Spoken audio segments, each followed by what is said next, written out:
Salut et bienvenue dans cette nouvelle vidéo. Aujourd'hui, je vous propose de découvrir ensemble le serveur web Kadi. Donc Kadi, ça se veut être une alternative à Nginx ou à Apache qui a comme particularité d'avoir une configuration qui est simplifiée. Vous allez le voir, on peut très rapidement configurer un nom de domaine et en plus, il va avoir la gestion du certificat SSL automatique. Donc lorsque l'on va configurer un nom de domaine, pas besoin de s'embêter avec Let's Encrypt et Certbot et tout ça. Automatiquement, c'est Kadi qui va gérer ça pour nous. Donc lorsque l'on souhaite déployer une application et un site, c'est très rapide. Alors c'est ce que je vous propose aujourd'hui. J'ai pris un petit nom de domaine que j'ai relié à un serveur qui fait tourner actuellement Ubuntu. Donc mon objectif pour commencer, c'est d'installer Kadi. Donc si on se rend au niveau de la documentation, hop, et on a une partie installation ici, on a différents types d'installation. Donc moi je suis sur un Ubuntu, donc je vais prendre la version stable. Donc on doit commencer par installer le système de clés, donc ça c'est ce qui va permettre de rajouter des éléments au dépôt et de faire en sorte que ça fonctionne correctement. Voilà, donc ça c'est relativement classique. Ensuite on va venir télécharger la clé, c'est à ça que correspond la seconde ligne. Voilà. Une fois qu'elle est téléchargée, on va rajouter les dépôts à la liste de nos dépôts. Donc ça c'est ce que fait cette commande, c'est la commande t. Hop. Et une fois que c'est fait, on peut faire un apt update, histoire de mettre à jour la liste des dépôts. Et une fois que ça a fini, on va pouvoir faire un apt install et on va installer Kadi. Donc évidemment, il faudra adapter en fonction de votre système. Une fois que c'est installé, dans le cadre d'Ubuntu, il va automatiquement démarrer le service qui va faire fonctionner Kadi Server. Donc dès lors, lorsque je me rends sur mon nom de domaine ou si je tape l'IP de mon serveur, lorsque je réactualise, je me retrouve avec la page d'accueil de Kadi. Un petit peu comme la page d'accueil de Nginx. Donc sur cette page, on a différentes instructions sur comment configurer Kadi. On nous dit que ça a bien fonctionné et s'il y a des problèmes, on nous explique un petit peu ce qu'il faut regarder. Alors moi, ce qui va m'intéresser, c'est cette commande-là. Cette commande, elle va permettre de voir le log qui sort de ce service-là. Ce que je vais faire, c'est que sur un terminal, je vais laisser cette commande tourner. Ça nous permettra de voir ce qui se passe lorsque l'on configurera Kadi. Donc je vais le faire ici sur la colonne de droite. Je vais faire un coup de journal CTL, --no pager-u. Donc U, ça va permettre de choisir l'unité. On va ici regarder les logs de Kadi. Et je vais rajouter un -f pour qu'il continue à les afficher au fur et à mesure. Donc comme il est dit dans cette petite partie accueil, on a la possibilité de modifier la configuration de Kadi en modifiant ce fichier Kadifile. Alors j'ai configuré mon Visual Studio Code pour directement être connecté au serveur. Ça vous permettra d'avoir une interface un petit peu plus sympa. Et ce que l'on va faire, c'est que je vais ouvrir ce fichier Kadifile. Donc en résumé, il y a très peu de choses ici. Il écoute sur le port 80. Ici, il va définir la racine qui est utilisée et il utilise un file server. Alors si vous avez besoin de plus d'informations sur ce que l'on peut mettre à ce niveau-là, il faut se rendre dans la documentation. Et dans la documentation, vous avez une référence pour les Kadifiles. Et on a une partie directives qui explique toutes les directives que l'on peut utiliser. Donc nous, dans notre cas, ce que l'on veut faire, c'est répondre à un nom de domaine. Donc ce que je vais faire, c'est que je vais supprimer la configuration de base. Je ne souhaite pas avoir la petite page d'accueil. À la limite, on va la commenter si jamais un jour on a besoin de revenir dessus. Voilà. Hop, hop, hop. Comme ceci. Et voilà. Donc d'abord, on doit mettre le nom d'hôte auquel on souhaite répondre et on peut spécifier le port. Moi, je ne vais pas spécifier de port. Je veux simplement lui dire, au fait, j'ai envie de répondre à tuto.drop.com. Ensuite, on va spécifier la racine. Moi, mon site, il se trouve dans un dossier qui est dans var www et pour l'instant, je souhaite distribuer la base, donc ce dossier fiasco. Donc ici, je vais mettre /var /www/fiasco.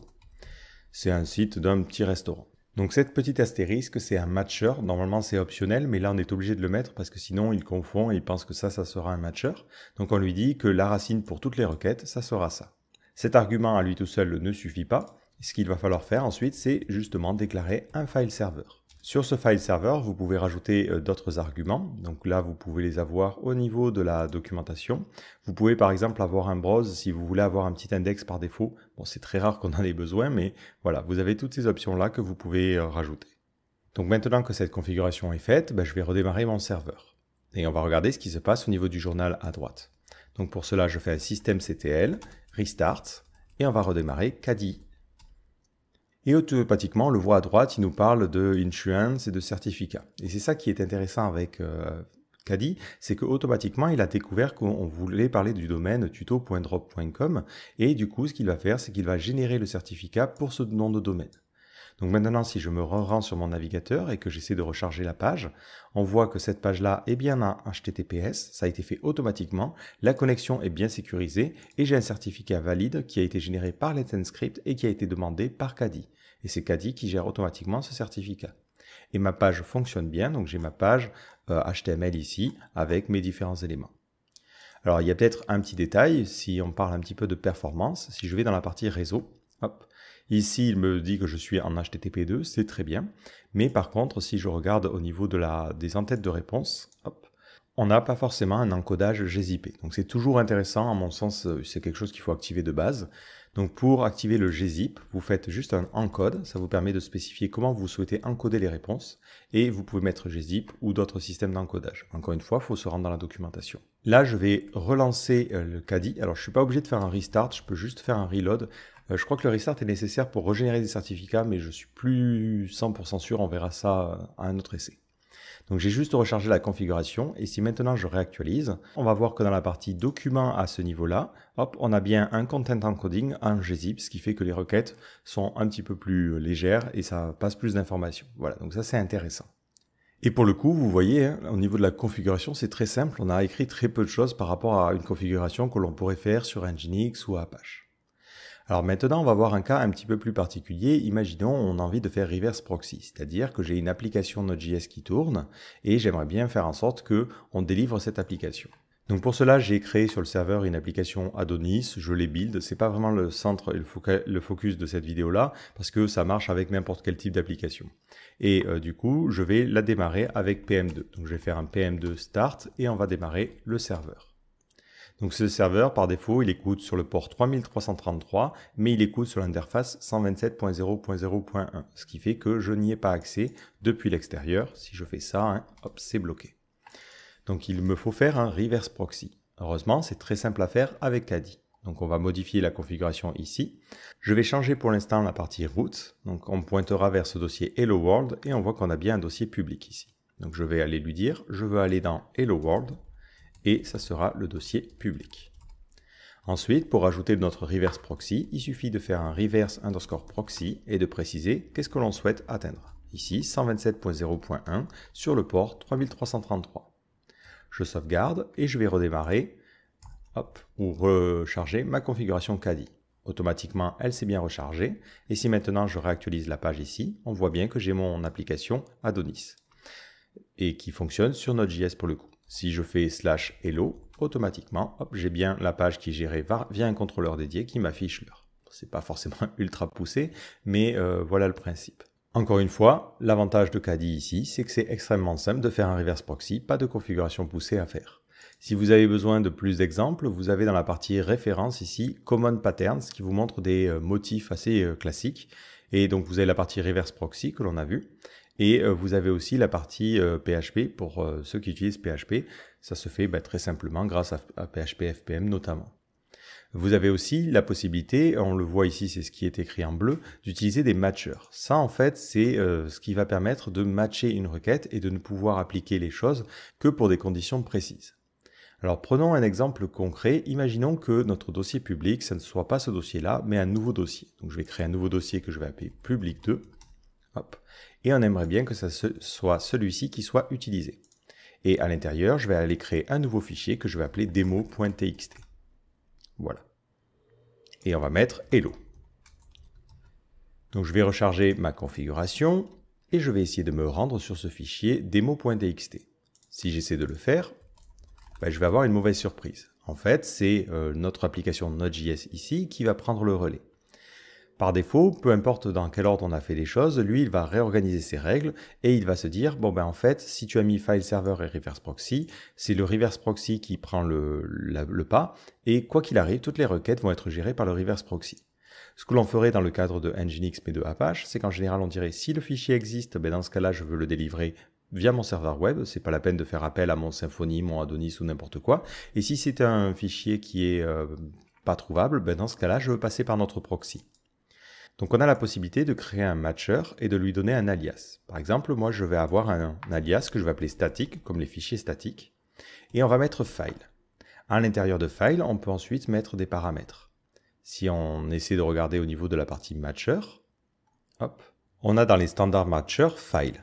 Et en fait, ensuite, dans l'accolade, on peut mettre différents arguments. Mais si on ne met rien, ça veut simplement dire j'ai trouvé un fichier à la racine. Donc c'est très pratique parce que ça permet d'avoir une syntaxe très simple. De la même manière, si un fichier n'existe pas, on peut avoir un matcher que l'on va appeler not statique et on va lui dire c'est not file. Voilà. Donc si vous mettez not devant un matcher, ça veut dire que vous voulez l'opposé du matcher en question. L'avantage maintenant, c'est que je peux lui dire je veux que tu utilises le file server qui sera utilisé en dernier et je ne vais utiliser le reverse proxy que si le fichier n'existe pas. Voilà. Si maintenant j'essaie de redémarrer mon Caddy, automatiquement, si j'essaie de charger le fichier demo.txt, ça va bien fonctionner. Mais si j'essaie de charger n'importe quoi qui n'est pas un fichier, il va bien renvoyer vers mon reverse proxy.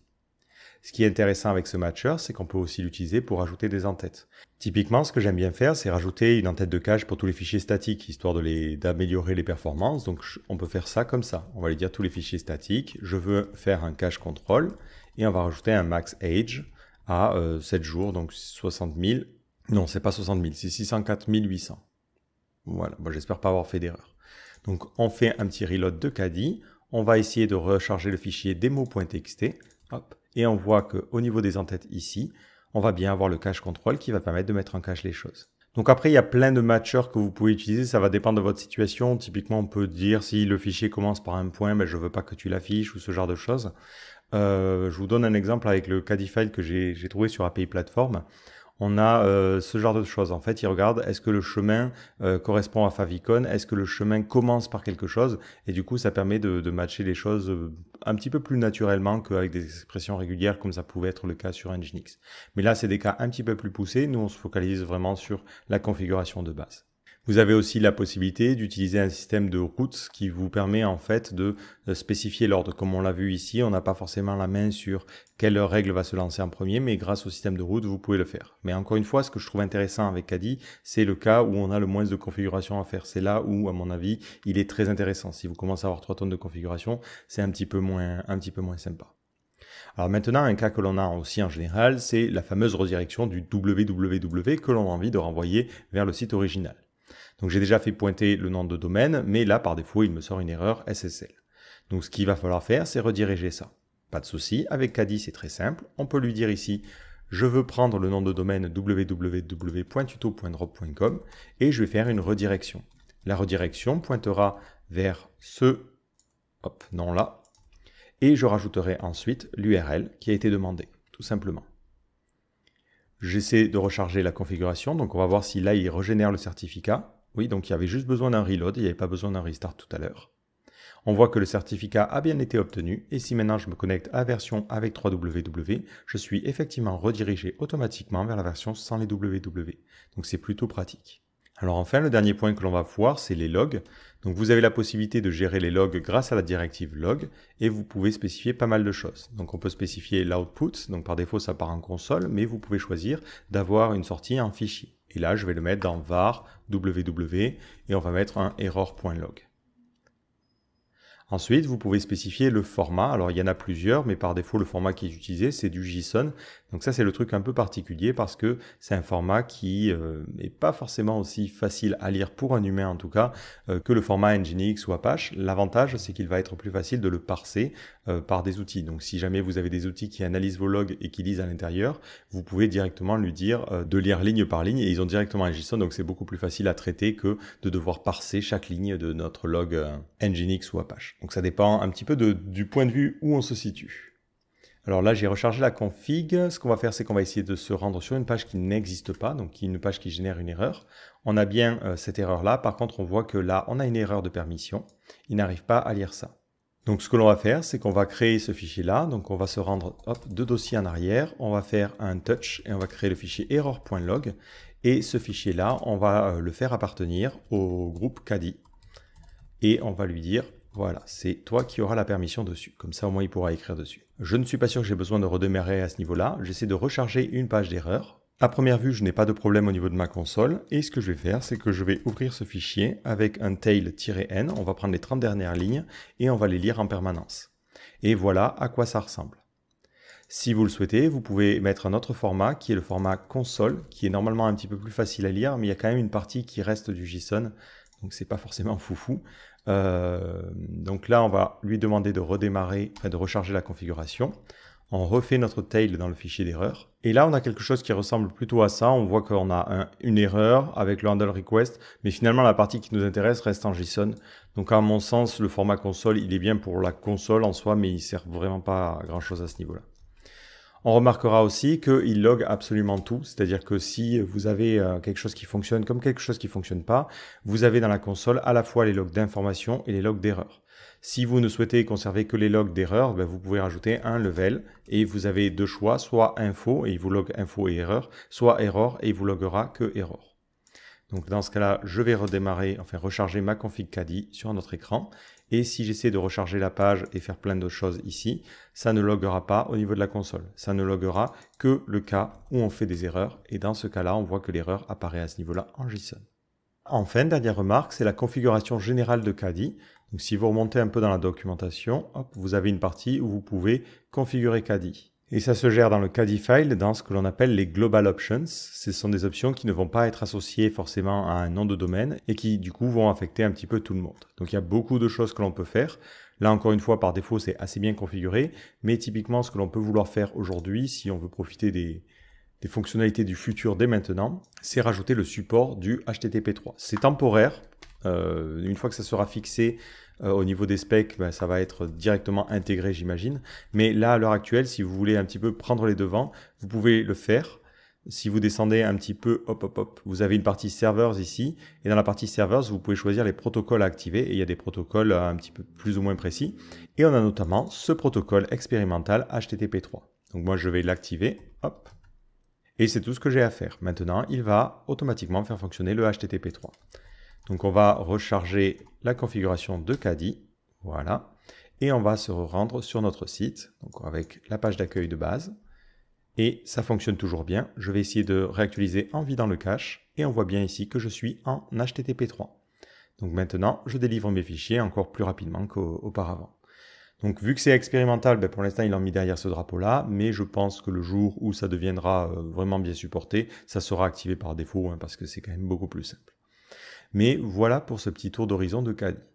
Donc moi je trouve que c'est un outil qui est intéressant parce que sa configuration est vraiment simplifiée par rapport à ce que l'on peut connaître sur Nginx ou Apache. Si je veux simplement créer un site rapidement, ben j'ai en général une ou deux lignes à rajouter et je trouve que c'est très lisible au niveau de la syntaxe. Après, en revanche, lorsqu'on arrive sur des cas un petit peu plus poussés, on a commencé à le voir ici lorsque j'ai besoin de file matcher ou autre, ça peut devenir un petit peu compliqué. Je pense notamment ici pour le header que je rajoute. Moi, j'aime bien le rajouter sur tout ce qui est JPEG, PNG, tout ça. Du coup, ça implique de rajouter des fonctionnalités un petit peu plus poussées avec beaucoup de matchers. Et donc, on perd un peu la simplicité des choses. Mais le côté génération automatique des certificats SSL est vraiment agréable. Il faut savoir aussi que vous pouvez l'utiliser en ligne de commande, donc ça va être utile à la fois si vous l'utilisez en local, mais aussi si vous l'utilisez au sein d'un container Docker. Vous avez des one-liners, donc c'est des lignes de commande en une ligne qui vous permet de démarrer un serveur instantanément. C'est, je crois, mis sur la home page, il me semble. Voilà. Donc vous pouvez faire directement un Kadi file server n'importe où et pouf, ça vous génère un serveur de fichiers. Vous pouvez choisir un domaine et hop, automatiquement, il ira télécharger le certificat qui correspondra au nom de domaine et tout ça. Donc, en une seule ligne, vous pouvez rapidement créer un serveur web et ça, c'est aussi intéressant dans des cas spécifiques.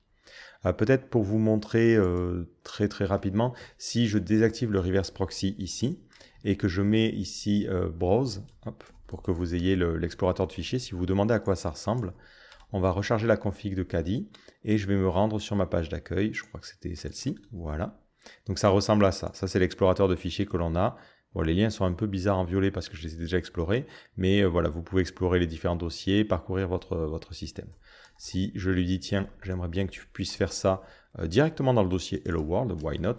Évidemment, il ne faudrait pas faire ça, hein, c'est pas terrible en termes de sécurité, mais hop, je pourrais voir l'ensemble des fichiers qui sont disponibles et hop, les parcourir comme classiquement. Voilà. Bon, c'est quelque chose en général qu'on ne veut pas activer, donc c'est bien qu'il ne l'ait pas fait par défaut, mais sachez que voilà, vous pouvez faire ça. Si vous en avez le besoin, ça peut être intéressant. Le seul petit détail, c'est que des fois, les reloads ou les restarts, je trouve qu'ils n'ont pas forcément un effet. Là, vous voyez par exemple que si je réactualise, j'ai beau vider le cache ou quoi que ce soit, ben, ça n'a pas rechargé cette configuration-là. Il y a certains éléments de configuration qui redemandent un restart. Alors peut-être c'est moi qui ai loupé quelque chose dans la documentation. Mais voilà, c'est un petit détail, mais il faut le savoir parce que des fois quand vous redémarrez, vous dites bah, ça marche pas, c'est bizarre, et c'est à cause de ça. Et là, on va réactiver effectivement le reverse proxy.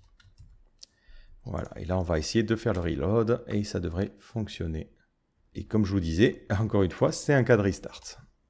Voilà. Bon, je ne sais pas trop à quoi c'est dû, peut-être c'est un bug ou peut-être c'est moi qui ai mal compris quelque chose, mais voilà comment un petit peu ça peut fonctionner. Personnellement, je suis vraiment pas mal convaincu par l'outil. Pour moi, la seule chose qui me pose un petit peu problème, et c'est peut-être moi qui ai pas forcément la bonne manière de penser les choses, c'est le système de log que je trouve un petit peu plus contraignant que ce que j'avais auparavant. Finalement, moi, je me suis beaucoup habitué au format de log de Nginx. Je le trouve pratique à lire pour un humain. Là, l'inconvénient du JSON, c'est que c'est bien pour un ordinateur, mais un petit peu moins pour un humain. Et j'ai pas forcément trouvé aussi facilement comment séparer les logs d'accès et les logs d'erreur. Donc voilà, il faut que j'explore encore un petit peu à ce niveau-là, mais c'est un serveur web que je trouve vraiment très intéressant pour sa simplicité par rapport à l'existant.